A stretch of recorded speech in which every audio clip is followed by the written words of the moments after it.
ঘুমোবো আমি, ঘুমোবে তুমি, গল্প শোনাবে ঘুম পড়ি, হালকা আলো, চোখ বন্ধ। চলো একটা গল্প শুনি। রাতের গল্প বাংলায় আজকের গল্প লোভী পিঁপড়ে। এক পিঁপড়ে গমের দলা মুখে নিয়ে বাড়ি যাচ্ছিল। পথের মধ্যে উঁচু একটি বড় পাথরের কাছে আসতেই তার নাকে লাগলো মধুর ঘ্রাণ। চোখ তুলে তাকিয়ে দেখলো বিরাট মৌচাক। মুখের ভেতরে তরতর করে জল গড়িয়ে এলো। সে মুখের থেকে গম ফেলে দিয়ে মধু খাওয়ার জন্য পাথর বেয়ে ওপরে ওঠার চেষ্টা করলো, কিন্তু যতই চেষ্টা করুক না কেন সে কিছুতেই উঠতে পারছিল না ওই বড় পাথরকে বেয়ে। কিছু দূর যেতে সে মাটিতে পড়ে যাচ্ছিল। তার হাত পা পিছল পাথরের গায়ে ভর করে লাগিয়ে উঠা যাচ্ছিল না।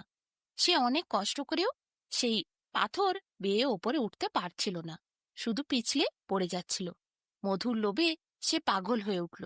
শেষ পর্যন্ত কান্নাই করতে বসে গেল। আমি মধু খাবো, মধু খাবো, চিৎকার করে বলতে শুরু করলো। কেউ আছো? আমাকে একটু মধু দাও, দয়া করে আমায় মৌচাকে উঠিয়ে দাও, আমি পুরস্কার হিসেবে একটি গম দেব। ওই সময় পাশ দিয়ে উড়ে যাচ্ছিল এক ব্রোমরা। পিঁপড়ের কান্না শুনে দাঁড়িয়ে বলল, কি হয়েছে? এত মধু খাবো কেন বলছো? মৌচাকে ভারী বিপদ রয়েছে গো। পিঁপড়ে বলল, আমি বিপদ আপদ বুঝি নে, আমার মধু চাই। বিপদ আপদ যাই আসবে সে আমি বুঝবো, আমাকে সাহায্য করো, আমি মধু খাবো। ভোমরা বলল, মৌমাছির বিষ রয়েছে ওখানে, হুল ফুটিয়ে দেবে। পিঁপড়ে বলল, মৌমাছিকে আমি থোড়াই পরোয়া করি, আমার মধু চাই। ভোমরা আবার বলল, বাপু মধুর লোভ আটকাও, ওখানে গেলে ভীষণ বিপদ হবে তোমার। পিঁপড়ে বলল, যা হয় হবে, মধু আমি খাবই। ভোমরা বলল, তুমি ভারী অবোধ দেখছি, তুমি আমার একটি কথাও শুনছো না। লোভ লালসার থেকে হাত গুটিয়ে নাও, আমার পাখা আছে, যথেষ্ট বয়স হয়েছে, অনেক অভিজ্ঞতা। মৌচাকে যাওয়া তোমার জন্য মারাত্মক ব্যাপার হয়ে দাঁড়াবে, তুমি নিজের চরম দুর্গতি ডেকে আনবে। পিঁপড়ে বলল, যদি পারো আমাকে ওখানে উঠিয়ে দাও, আমি তোমাকে মজুরি দেব। আর যদি না পারো তাহলে এত কথা বলে লাভ নেই, দাদাগিরি বেশি দেখাতে হবে না, তুমি এখান থেকে চলে যাও। ভোমরা বলল, তোমায় মৌচাকে আমি পৌঁছে দিতে পারি, আমি ভালো মনে করছি না তাই দিচ্ছি না, ওই কাজে পরিণতি ভালো নয়, তখন তোমায় কেউ সাহায্য করতে আসবে না। পিঁপড়ে বলল, তাহলে এখানে আর কষ্ট করে পোদ্দারি করো না, আমি কিভাবে পৌঁছতে হবে সেটা নিজেই দেখে নেব। ভোমরা তারপর পথে চলে গেল।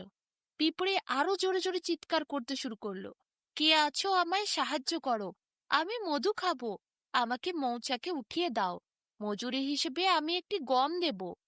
মাছি যাচ্ছিল ওই পথ দিয়ে। মাছি বলল, আহা বেচারা পিঁপড়ে, তুমি মধু খেতে চাও, ঠিক আছে, আমি তোমায় ওখানে পৌঁছে দেব, খুব ভালো মধু খাবে, আমার পিঠে বসো। পিঁপড়ে খুব খুশি হলো, বলল, তুমি দীর্ঘজীবী হও, তোমাকে আমি একটি গম দেব, তুমি আমাকে ওইখানে পৌঁছে দাও। এরপর মাছি পিঁপড়েকে সেখান থেকে তুলে নিজের পিঠে বসিয়ে উড়ে উড়ে মৌচাকের কাছে গেল, মৌচাকের কাছে নামিয়ে দিয়ে বিদায় নিল। গমও পেয়ে গেল মাছি। পিঁপড়ে আনন্দে একেবারে আত্মহারা। সে এত মধু দেখে মধুর সুন্দর গ্রানে নিজে ছটপট করছে। মধুর লোভে তার মুখ দিয়ে জল গড়িয়ে পড়ছে। মধুর সুন্দর গ্রানে পিঁপড়ের মাথা আর কাজ করছে না। সে তাকিয়ে রইল মৌচাকের দিকে। পিঁপড়ের মনে সে কি ভীষণ আনন্দ। মনে মনে বলতে লাগলো, বাহ কি মজা, আমার কপাল খুলেছে, তো বড় মৌচাকের সামনে এসেছি আমি। এরপর আমি মৌচাকের মধ্যে প্রবেশ করব, সেখানে গিয়ে মধু খাবো। কত সুন্দর গ্রান, কত বড় মৌচাক, না জানি সেখানে কত মধু আছে। গেলেই মনে হয় মধুতে ভেসে যাব, মধুর দেশে চলে যাব মনে হবে। মধুতে আমি ডুবে থাকবো, সারাদিন শুধু মধু খাবো আর মধু খাবো, ভারী মজা হবে। আর ওইসব মৌমাছি, ওরা যদি আমার কিছু করতে আসে তাহলে আমি ওদেরকে বুঝিয়ে দেব, বিপদ আবার কিসের, এত বড় মৌচাক রয়েছে, এত মধু। মৌমাছিদের ভয় খেয়ে কি আমরা মৌচাকের থেকে মধু নেব না? শুধুতেই ভোমরা আমাকে ভয় দেখাচ্ছিল, বড় বড় কথা বলে চলে গেল, নামিয়ে তো আমাকে দিয়ে যেতে পারলো না এখানে, আবার বড় বড় কথা বলে গেল। পিঁপড়ে মনে মনে ভাবল, মাছি বেশ ভালো, আমাকে পিঠে করে চাপিয়ে নিয়ে এইখানে এসে নামিয়ে দিয়ে গেল। মাছির অনেক ভালো হোক, তাকে আমি গম দিয়েছি, সে এখন নিশ্চয়ই গম খাচ্ছে। আর ওই ভ্রমরা বেশি বড় বড় জ্ঞান দিয়ে আমাকে না নামিয়ে চলে গেল। নিজেকে কি মনে করে কে জানে। আমি এরপর মধু খাবো। মধু খেয়ে যখন আমি নামবো, ওই ভ্রমরাকে দেখতে পেলে আমি তখন বলবো কিছুই হয়নি, আমি মধু খেয়েছি। কি সৌভাগ্য আমার! এত বড় মৌচাকে এত মধু রয়েছে, সব আমার হবে, সব আমিই খাবো। পিঁপড়েরা কি হতভাগা নাকি? কেবল গম, চাল, জব এইসব খেয়ে দিন কাটাবে, মৌচাকে আসবে না? পিঁপড়ের মনে খুব আনন্দ হলো। পিঁপড়ে এদিকে সেদিকে তাকিয়ে মৌচাকের ভেতরে প্রবেশ করার চেষ্টা করলো। সামনে একটু মধু লেগেছিল, মধুটি চুষে খেলো। যেই সে মধুটি খেলো, তার মন প্রাণ আনন্দে ভরে গেল। পারে মনের মধ্যে আলাদা মুগ্ধতা ছেয়ে গেল। সে আরো মধু খাওয়ার জন্য মাথা নাড়াতে নাড়াতে ভেতরে ঢোকার চেষ্টা করলো।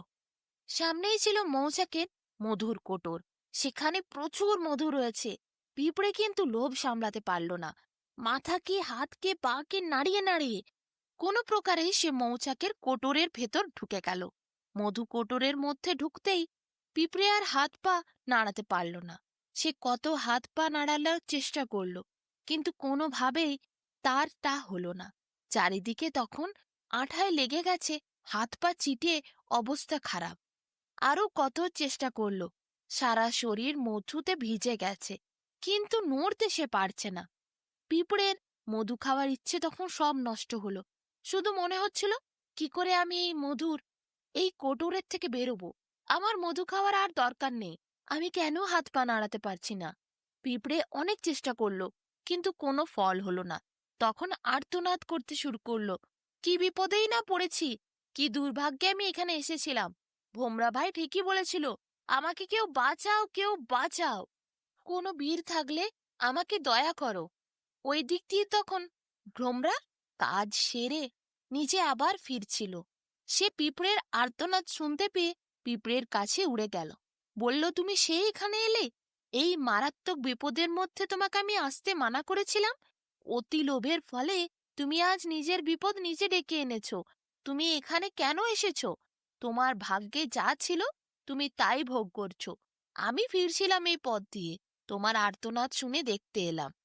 পিঁপড়ে ভোমরাকে বলল, ভাই ভোমরা, আমার ভীষণ ভুল হয়ে গেছে, আমাকে এইরকম বিপদে ফেলে যেও না। ভগবান তোমার মঙ্গল করবে, আমাকে উদ্ধার করো। কোনো রকমে ভোমরা টানাটানি করে পিঁপড়েকে সেই মধু কোটরের থেকে বার করতে পারল। তারপর কি পিঠে করে চাপিয়ে মাটিতে এনে পৌঁছে দিল। পিঁপড়ে বলল, তোমার কল্যাণ হোক ভোমরা, তুমি অনেক দয়ালু। সত্যি, তুমি আমাকে সেখানে যাওয়ার আগে কত শতবার বারণ করেছিলে, আমি তোমার কথা শুনিনি, ভুল করছি। অতি লোভে আমি নিজের বিপদ নিজেই ডেকে এনেছি। লোভের ফল মারাত্মক, তা আমি বুঝেছি। ভোমরা বলল, তা বেশ ভালো, আর অত লোভে নিজের সর্বনাশ ডেকে এনো না, আমি আসি। ভোমরা চলে গেল। পিঁপড়েও চুপচাপ করে নিজের গর্তে ফিরে এলো।